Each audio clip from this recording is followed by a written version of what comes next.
Good morning class fifth. बेटा हम activity 4 कर रहे थे, उसके हमने क्वेश्चन नंबर फर्स्ट का ADE पार्ट किया था। मैंने BFCG आपको होमवर्क दिया था।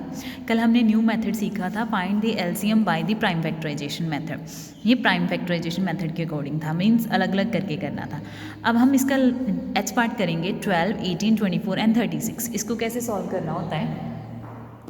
सबसे पहले आपके पास 4 टर्म्स है इस बार, एक 12 है, एक 18 है, एक 24 है और एक 36 है। सबसे पहले आपने 12 को सॉल्व करना है।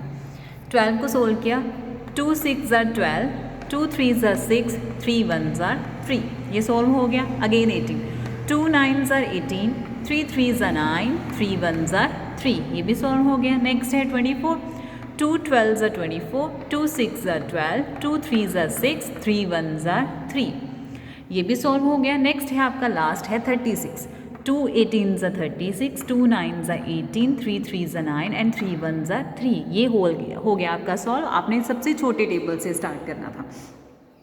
अगेन वो भी लिख लिया आपने। 12 के फैक्टर्स हैं 2 मल्टीप्लाई 2 मल्टीप्लाई 3, 18 के फैक्टर हैं 2 मल्टीप्लाई 3 मल्टीप्लाई 3, 24 के फैक्टर्स क्या हैं 2 मल्टीप्लाई 2 मल्टीप्लाई 2 मल्टीप्लाई 3 और 36 के क्या है 2 मल्टीप्लाई 2 मल्टीप्लाई 3 मल्टीप्लाई 3। अब ध्यान से देखो, सबसे पहले हमने वो देखने हैं नंबर्स जो 4 टर्म्स में इक्वली आते हैं। वो कौन सा है? 1 2 3 4। ये 2 जो है एक आता ही है, हमने एक 2 लिख लिया इसका।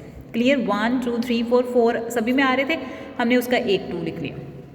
अब नेक्स्ट 3 भी अभी हम 2 ही देखते हैं। अब एक इधर भी 2 है, एक इधर भी 2 है, दोनों में है ना, तो इसको भी हम एक बार लिखेंगे। जब 2 बार भी आता है तभी एक बार लिखना है हमें। जैसे ये यहाँ पे एक है, यहाँ पे एक है, इसको भी हमने एक बार लिख लिया, ये भी एक 2 हो गया। अब नेक्स्ट और देखो, अब यहाँ पे भी 2 है, यहाँ पे भी 2 है, इसको भी सिंगल टाइम्स लिख लिया, 2 लिख लिया। अब 3 देखते हैं, एक इधर भी 3 है, एक इधर भी 3 है, इसको भी सिंगल्स टाइम क्या लिख दिया? 3 लिख लिया। अब एक बार देखा 4th टाइम एक 3 आ रहा है, उसको हमने अलग से लिख लिया। क्लियर? ध्यान से देखो, जो 2 बार भी आता है उसको भी एक बार लिखना है, जो 4 बार आता है उसको भी एक बार लिखना है। सिर्फ किस में? एलसीएम में, बाय प्राइम फैक्टराइजेशन मेथड में। ये 4th टाइम आ रहा था उसको भी एक बार लिख दिया, 2 टाइम्स आ रहा था उसको भी एक बार लिख दिया, यहाँ पे भी 2 टाइम्स आ रहा है। ये ना हो कि एक एक एक एक इसका सिंगल आप एक लिख दो, नो। 2 पेयर्स बना लोगे, यहाँ पे 2 पेयर्स बन गए, उसको सिंगल लिख लें, यहाँ पे 2 पेयर्स बन गए, सिंगल लिख लें, यहाँ पे 2 पेयर्स बन गए, सिंगल बन गए, यहाँ पे 4 पेयर्स बने थे तो हमने यहाँ पे 3 लिख लिया।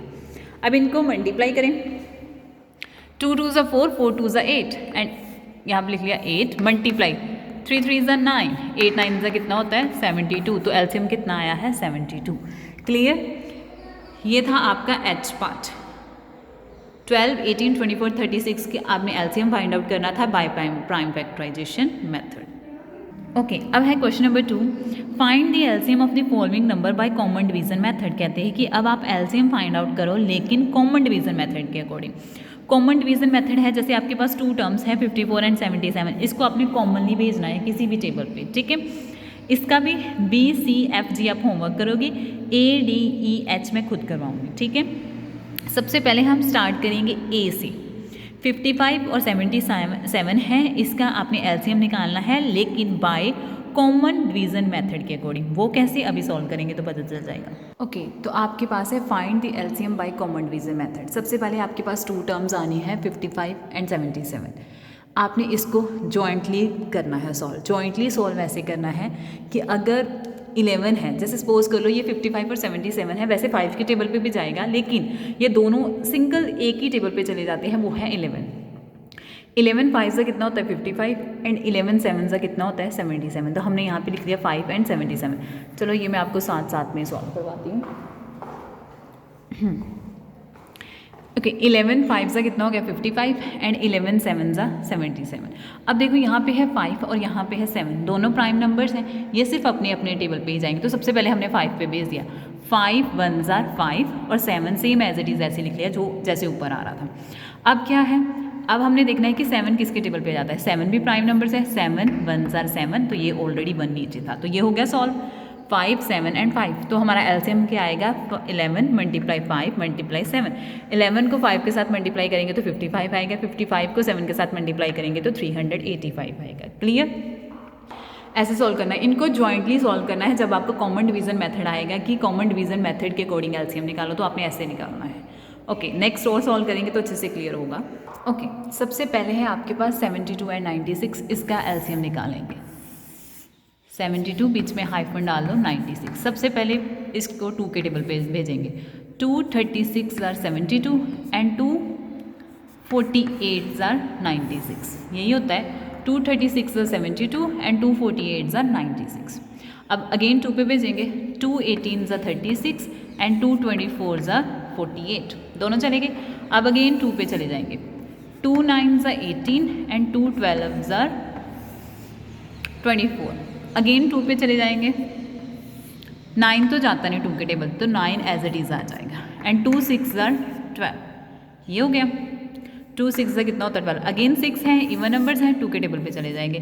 9 एज इट इज़, यहाँ पे क्या आ जाएगा 2 3 आर 6। अब ये 9 और 3 किसके टेबल पे जाते हैं? 3 के टेबल पे।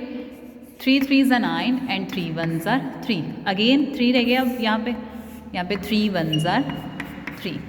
क्लियर? अगेन बता रही हूँ। 2 36 are 72, 2 48 are 96, 2 18 are 36, 2 24 are 48, 2 9 are 18, 2 12 are 24। Again 12 इन दोनों में से, लेकिन एक तो 12 2 पे जाता है ना, तो हमने उसको 2 पे पहले भेज दिया और 9 एज इट इज़ लिख देंगे। 9 तो जाता नहीं, तो यहाँ पे 9 एज इट इज़ आ जाएगा। 2 6 आर 12, 2 3 आर 6, फिर अगेन 9 और 3 बच गए, इसको आपने मल्टीप्लाई कर देना है। 3 3 आर 9, 3 1 आर 3, अगेन एक 3 बच गया, 3 1 आर 3। तो आपके पास एलसीएम क्या आएगा? 1 2 3 4 5। 5 टाइम्स क्या है 2। 1 2 3 4 5 टाइम्स 2 एंड 2 टाइम्स 3। इन सभी को आपस में मल्टीप्लाई करने पे आपके पास आंसर आएगा 288। इन सबको जब आप आपस में मल्टीप्लाई करोगे तो आपके पास आंसर आना है 288। तो ये है आपका डी पार्ट। अब नेक्स्ट मैं करवाने लगी हूँ आपको ई एंड एच पार्ट करवाएंगे। E part is okay. E part क्या है आपके पास? 24 15 एंड 36, इसका एलसीएम निकालना है बाय कॉमन डिवीजन मेथड। आपके पास आ गया 24 15 एंड 36। सबसे पहले 2 पे भेजेंगे। 2 12 आर 24, 15 नहीं आता, वो एज इट इज़ आ गया। 2 18 आर 36, यहाँ पे आ गया। अब 12 एंड 18 अगेन 2 पे जाते हैं। 2 6 are 12, 15 as it is, 2 9 are 18, ये हो गया। नेक्स्ट 2 अगेन 2 पे जाएगा। 6 2 3 आर 6, 15 एज इट इज़, 9 भी एज इट इज़। अब 3 15 एंड 9 ये तीनों किसके टेबल पे जाते हैं? 3 पे। 3 1 आर 3, 3 5 आर 15, 3 3 आर 9, ये हो गया। अब 1 तो हो गया इधर, अब इनको भी तो 1 1 बनाना है। सबसे पहले इसको 3 पे भेजेंगे। 3 ये 1 as it is, 5 as it is, 3 1 कितना हो गया 3। अब यहाँ पे क्या बच गया? सिर्फ 5। अब इसको 1 बनाएंगे, कहाँ पे बनाएंगे? ये 5 के टेबल पे जाएगा। 5 1 आर 5। अब यहाँ पे तीनों क्या बन गया आपके पास? 1 1 1। अब इनको आपस में मल्टीप्लाई कर दोगे। 2 multiply 2 multiply 2 multiply 3 multiply 3 multiply 5। जब इन सबको आपस में मल्टीप्लाई करेंगे तो हमारे पास आंसर कितना आएगा? 360। क्लियर? 24 15 एंड 36 का हमने कॉमन डिवीजन मेथड निकाल के एलसीएम निकाला है। अब नेक्स्ट है एच पार्ट। आपके पास एच में है 175 168 एंड 350। सबसे पहले इसको हमने 2 के टेबल पे भेजना है। 175 तो 2 के टेबल पे नहीं आता, तो वो एज इट इज़ आ गया। नेक्स्ट है 168, ये 2 के टेबल पे चले जाता है, कहाँ पे? 84 पे। 2 84 सा 168।